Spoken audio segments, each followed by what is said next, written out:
Bismillah, Assalamualaikum warahmatullahi wabarakatuh.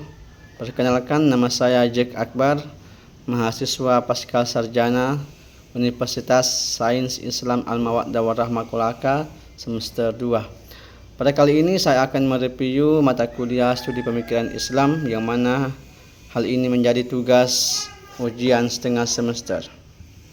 Yang pertama, materi ilmu kalam, tasawuf, dan filsafat. Kajian ini meninjau materi tentang 3 disiplin utama dalam tradisi keilmuan Islam: ilmu kalam atau teologi rasional dan pembelaan akidah, tasawuf, pembinaan spiritual dan etika batin, dan yang ketiga filsafat, yaitu pencarian kebenaran melalui rasio dan logika. Kalam menjaga kemurnian akidah, tasawuf menyucikan jiwa dan membentuk akhlak, serta filsafat mengasah kemampuan berpikir rasional dan kritis.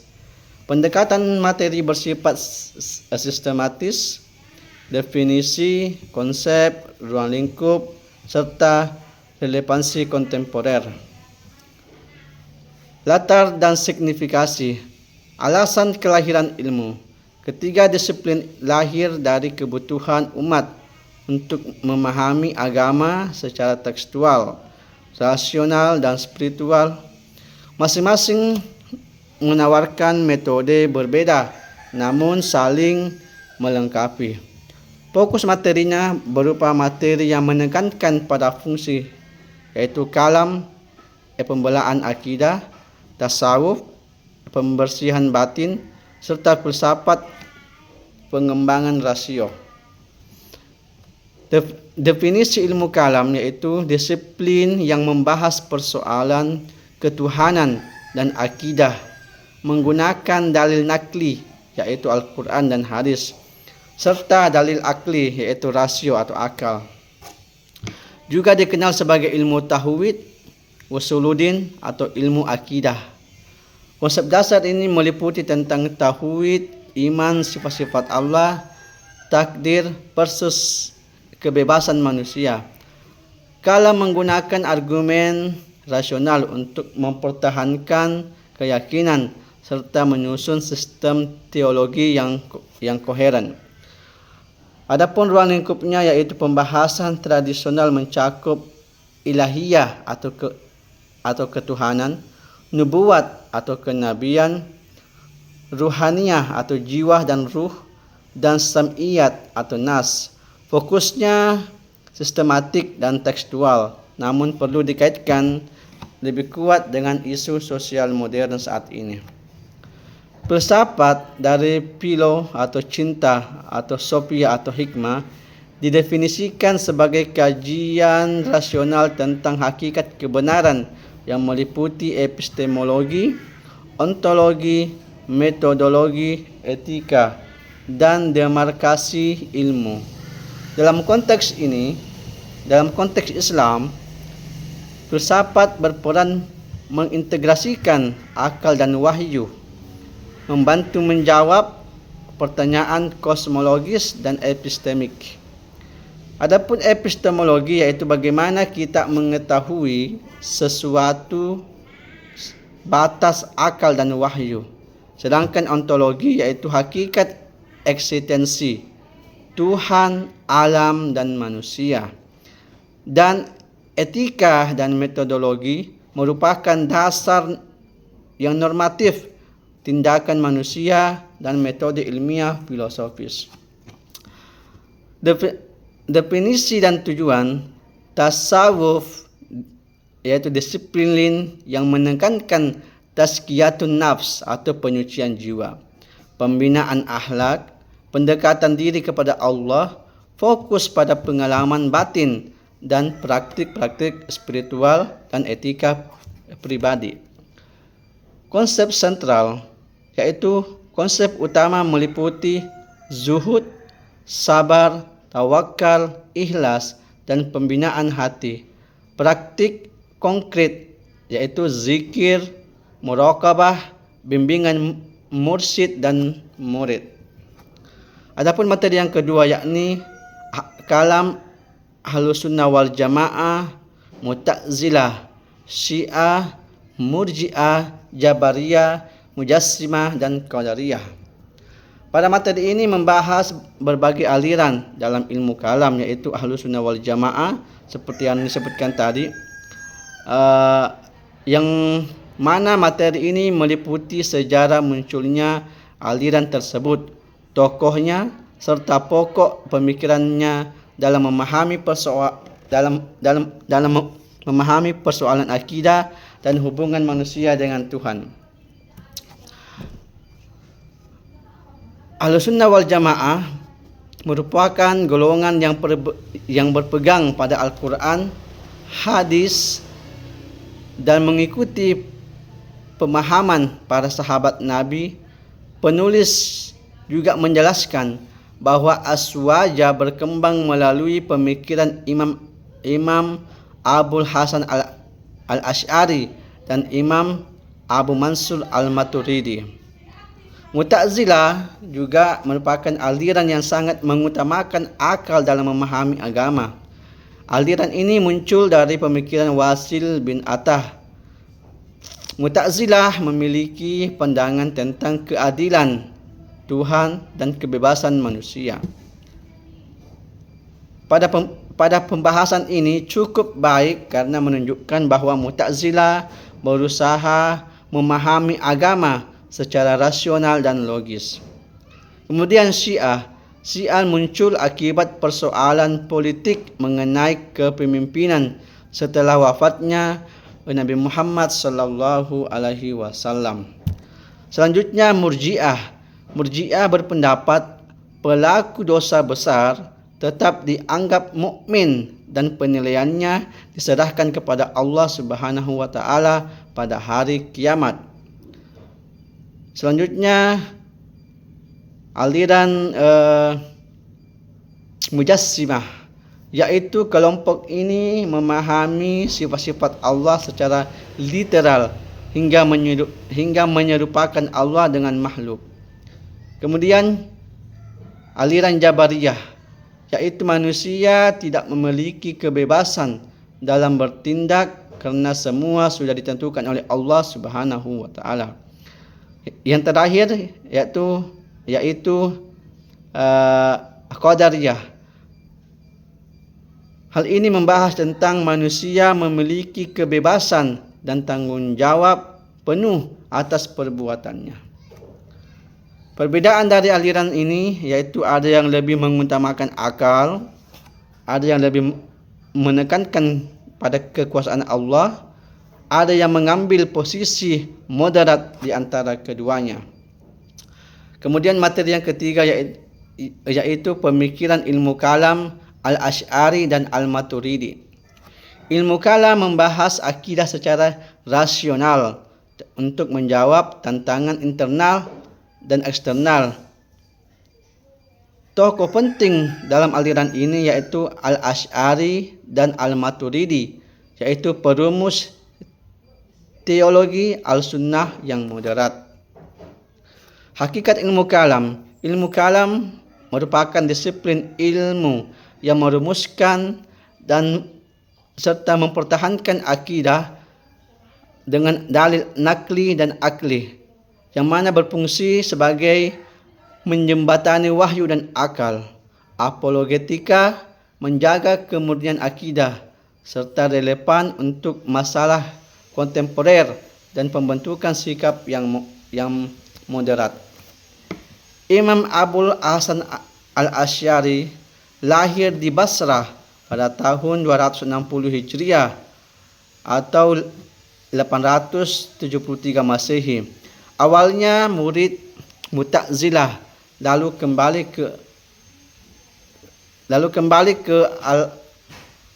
ke Aswajah atau Ahlussunnah wal Jamaah, yang mana mendirikan Asy'ariyah, yaitu menggabungkan wahyu dan rasio, menekankan bila kaf pada sifat-sifat Allah dan mengembangkan konsep kasb untuk hubungan kehendak Allah dan perbuatan manusia. Pokok pemikiran Al-Asy'ari. Yang pertama sifat Allah, yaitu mengakui sifat-sifat ilmu, kudrah, sama bashar, kalam, dengan prinsip bila kaf tanpa menjelaskan hakikatnya. Kemudian kasb, yaitu perbuatan diciptakan Allah. Manusia mengakuisisi perbuatan tersebut, tetap bertanggung jawab. Kemudian iman sebagai pembenaran hati atau tasdik. Dosa-dosa besar tidak otomatis mengkafirkan. Kemudian Imam Abu Mansur Al-Maturidi, yang mana berasal dari Maturid atau Samarkand. Tokoh Maturidiyah, yaitu tradisi Hanafi yang memberi ruang lebih besar bagi akal, menulis kitab Al-Tauhid, menegaskan akal dapat mengenal keberadaan Tuhan. Namun, wahyu tetap sumber utama pada rinciannya. Pokok pemikiran Al-Maturidi yaitu peran akal, kebebasan dan keadilan, serta iman.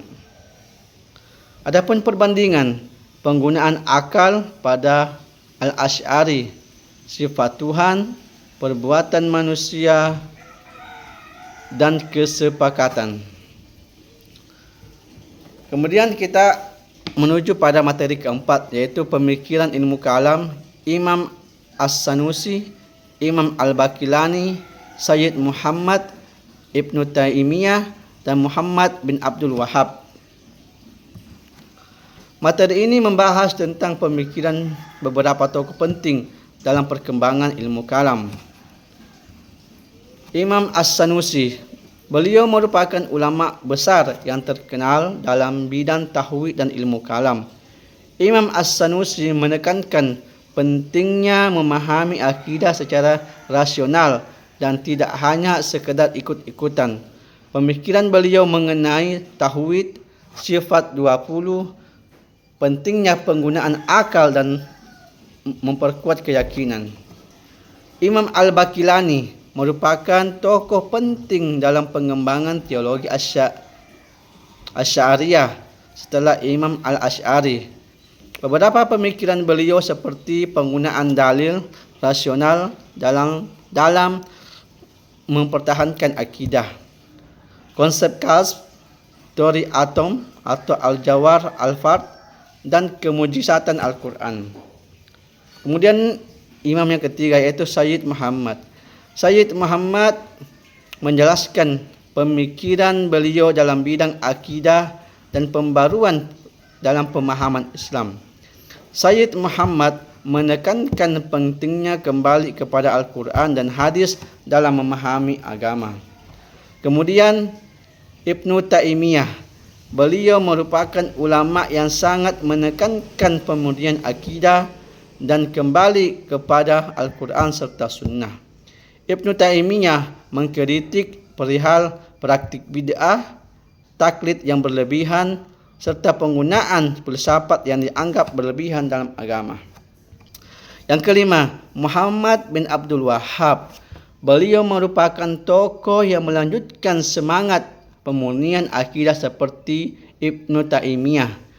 Muhammad bin Abdul Wahhab mengkritik perihal menolak praktik syirik, bid'ah, kufarat, serta mengajak umat kembali kepada tauhid murni. Kemudian kita menuju pada materi kelima, yaitu pemikiran ilmu kalam Muhammad Abdul Sayyid hingga Ismail Raji. Materi ini membahas perihal perkembangan ilmu kalam secara modern melalui pemikiran beberapa tokoh pembaruan Islam, yaitu Muhammad Abdul Sayyid Al-Mahkan hingga Ismail Raji Al-Faruqi. Secara umum, materi ini menjelaskan bagaimana pemikiran ilmu kalam berkembang dari bentuk klasik menuju pemikiran modern yang berusaha menjawab tantangan zaman, seperti kemajuan ilmu pengetahuan, kolonialisme, modernisasi, dan perubahan sosial masyarakat Islam. Muhammad Abduh menekankan pentingnya penggunaan akal dalam memahami agama dan menolak sikap taklid. Muhammad Abduh berusaha memadukan antara ajaran Islam dan kemajuan modern agar umat Islam dapat berkembang tanpa meninggalkan nilai-nilai agama. Kemudian Sayyid Ahmad Khan menekankan pentingnya pendidikan dan ilmu pengetahuan bagi kemajuan umat Islam, yang mana beliau menekankan untuk berusaha menafsirkan ajaran Islam secara rasional agar sesuai dengan perkembangan ilmu pengetahuan modern.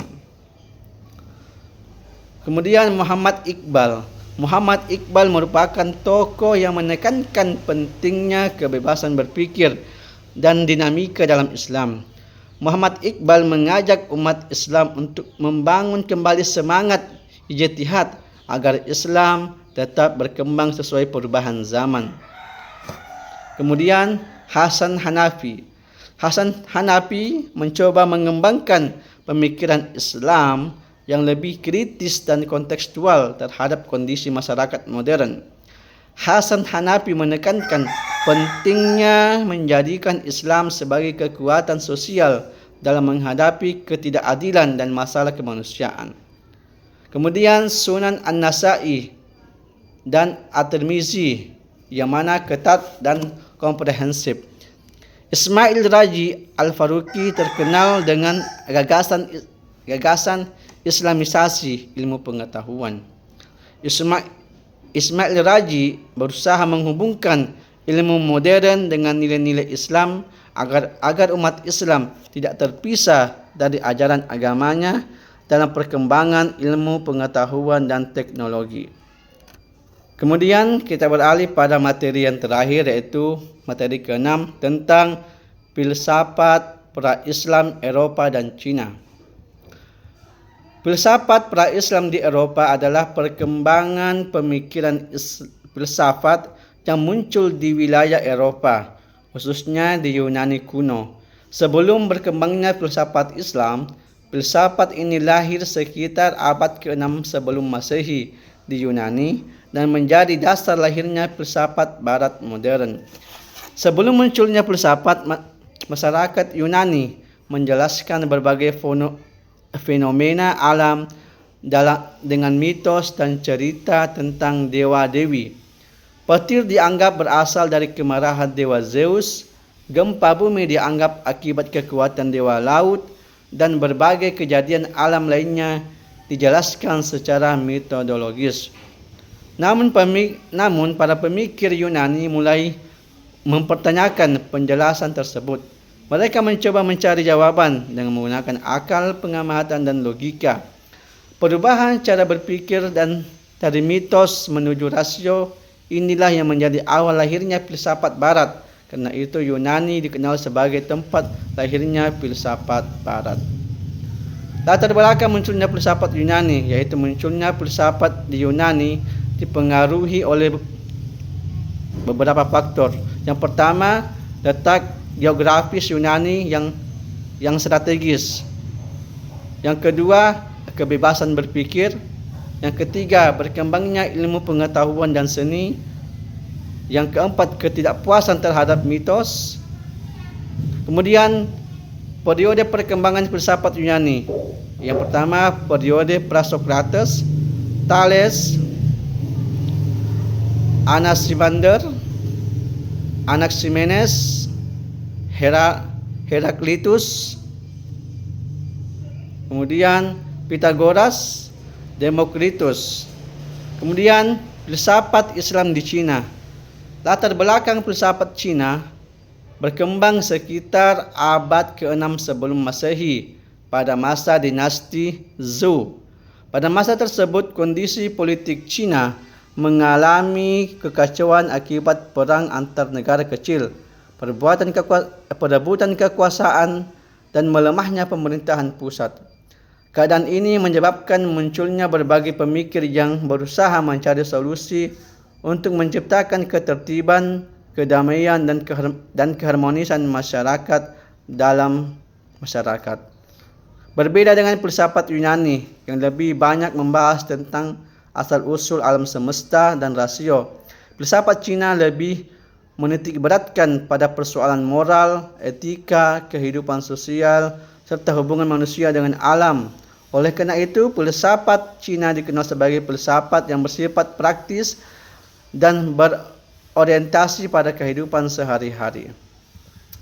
Karakteristik filsafat Cina yang pertama, bersifat praktis dan etis, menekankan moral dan pendidikan, mengutamakan keharmonisan sosial, berorientasi pada kehidupan sehari-hari, menekankan keseimbangan antar manusia dan alam, serta mengajarkan kesederhanaan hidup.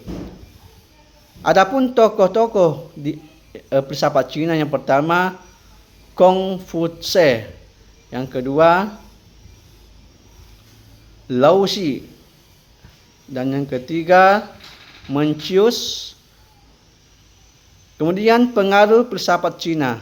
Adapun diantaranya pengaruh besar terhadap kehidupan masyarakat di Asia Timur. Yang pertama, membentuk budaya masyarakat Cina menjadi dasar pendidikan moral, serta memengaruhi sistem pemerintahan dan menyebar ke Jepang, Korea, dan Vietnam, mengajarkan keseimbangan hidup dan harmoni sosial.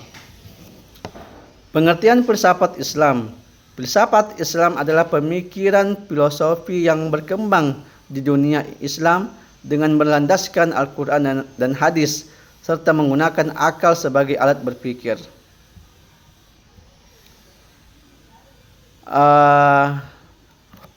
Mungkin itu yang sempat saya review pada kesempatan kali ini. Saya akhiri dengan ucapan wassalamualaikum warahmatullahi wabarakatuh.